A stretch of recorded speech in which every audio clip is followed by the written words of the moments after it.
जब भगवान 5 जगह मांगने आए थे तो कहा था कि 5 जगह दे दो, पांडव आराम से रहेंगे, तुम आराम से रहना, कोई झगड़ा, कोई विवाद, कोई युद्ध नहीं होगा। तो शकुनी ने दुर्योधन को कहा कि सुयोधन इसे बंदी बना लो, ये उनका फेवर लेके आया।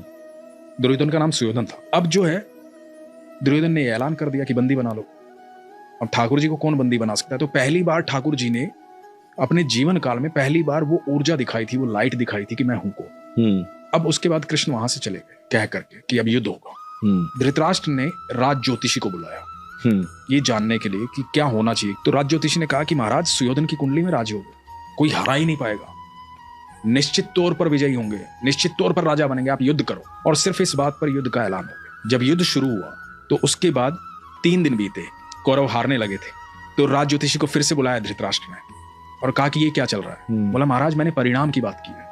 अब धृतराष्ट्र लगातार चिंता में था। 8 दिन बीत गए, आधी सेना निपट गई थी कौरवों की। अब ये दिखाई दे रहा था साफ साफ कि कौरव हार जाएंगे, पांडव जीतेंगे।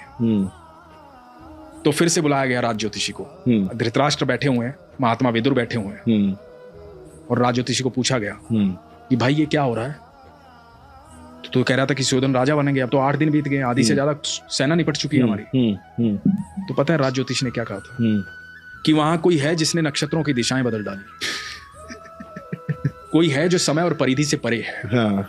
कोई है वहां